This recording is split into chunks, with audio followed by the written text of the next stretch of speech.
Panneaux de limitation de vitesse hors service. Volés, tagués, détruits, les dégradations se concentrent dans le secteur de Rohrbach-les-Bitches. Ce ne sont pas les premières et le département est agacé. Le Conseil général de la Moselle vient de déposer une plainte. 03 87 09 70 11 si vous avez des informations à communiquer à la gendarmerie. La baisse de la vitesse à 80 km/h est visiblement la cause. Les dégradations sont en recrudescence depuis le 1er juillet. Bye bye le pont. Le chantier fascine les badauds depuis plusieurs jours. Ils n'ont pas hésité à tirer le tissu pour mieux voir. Une grue de 500 tonnes qui soulève un tablier et des poutres, ça n'arrive pas tous les jours. Les travaux de déconstruction touchent à leur fin. Visite de chantier avec Laurent Duflot. C'est un chantier technique important. En gros, on va dire de cette nature, depuis quelques années, c'est un chantier par an. Le département est maître d'œuvre et Laurent Duflot, en quelque sorte, le consultant ouvrage d'art. Avant de travailler au conseil départemental, il était en poste au laboratoire des ponts et chaussées. Établir un diagnostic, il maîtrise. Le problème, c'était en fait une corrosion très importante des aciers structurels, avec de la perte de matière, le béton qui se dégradait, avec des pertes de qualité mécanique, des épauflures, des lacunes de matériaux.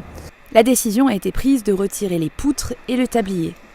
Les éléments ont été découpés sur place, sans pollution de la Sarre.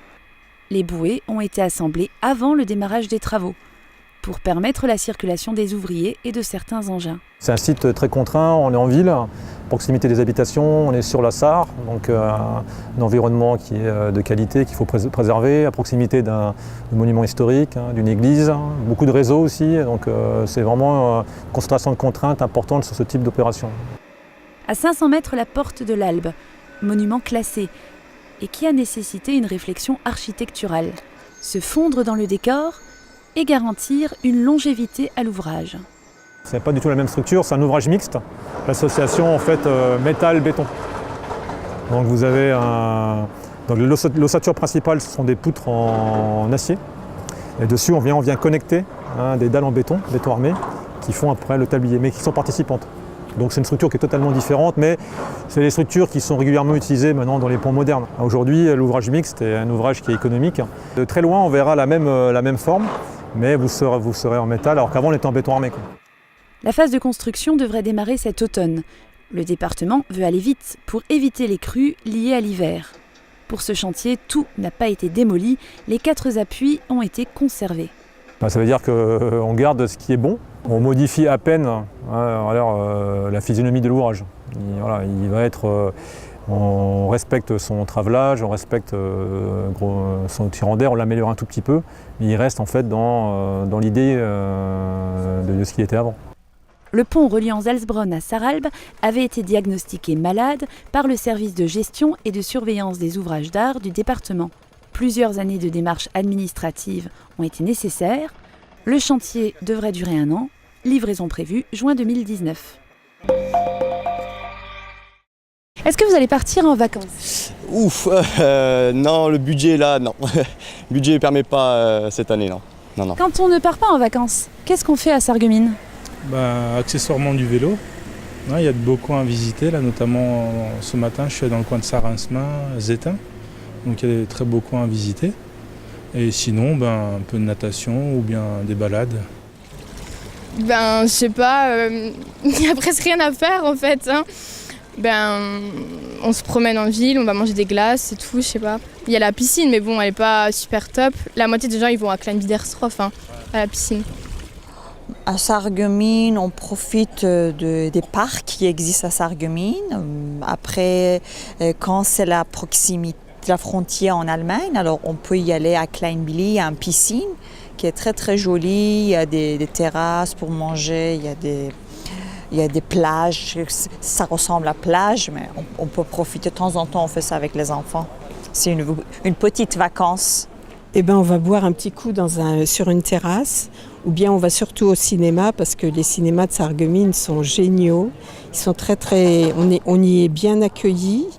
C'est très spacieux, c'est très sympa. Et autrement, on va se promener sur les bords de la Sarre. On va boire un petit coup au casino ou quelque part. On va pique-niquer. Et puis on va faire les magasins. Des spots à nous conseiller, des activités ? Des activités, oui, il y a des très beaux parcours en forêt, que ce soit au niveau des randonnées, des balades, ou encore des choses à visiter, comme le musée de la faïencerie, ou encore le jardin derrière la piscine. Donc oui, il y a beaucoup de choses à faire. On doit aller en forêt maintenant, on peut aller courir en forêt, je veux dire, moi j'ai la salle de sport qui est pas loin, la piscine aussi, c'est des petits trucs, le cinéma, c'est des bonnes structures à Sarreguemines. Le parc qui est derrière la piscine, il est magnifique et les bords de la Sarre, c'est génial, vraiment, c'est très très beau. Tu la croques, ta ville ? Le fleurissement de Sarreguemines est décliné sur cette thématique et pour la 2e année consécutive. Le concept est simple, planter des fruits et des légumes dans le centre-ville, inciter les Sarregueminois à jardiner. Les ouvriers communaux sont là pour guider les citadins, arroser, planter et selon la formule consacrée, récolter ce qui a été semé. Au-delà de l'opération communication, la ville aimerait voir les mentalités évoluer, car oui, cultiver un potager dans un milieu urbain est possible, à condition de s'en donner les moyens. Saisonniers, à vos CV. La saison des vendanges va bientôt démarrer. Les voisins alsaciens ont un service de recrutement dédié qui permet aux viticulteurs de recruter du personnel, essentiellement des coupeurs. La ligne Alsace-Vendange sera activée le 14 août, mais les candidatures sont déjà possibles via le site internet de Pôle emploi. Au total, 1300 postes à pourvoir. Le profil type, avoir 16 ans révolus et être en bonne forme physique. Avoir des poules dans son jardin, c'est tendance, pour cuisiner des œufs frais et pour évacuer les déchets. Les collectivités encouragent même les habitants à y souscrire. Problème, tout ne se fait pas toujours correctement. Explication avec Raymond Berg, président de la société avicole de Puttelange-Lac.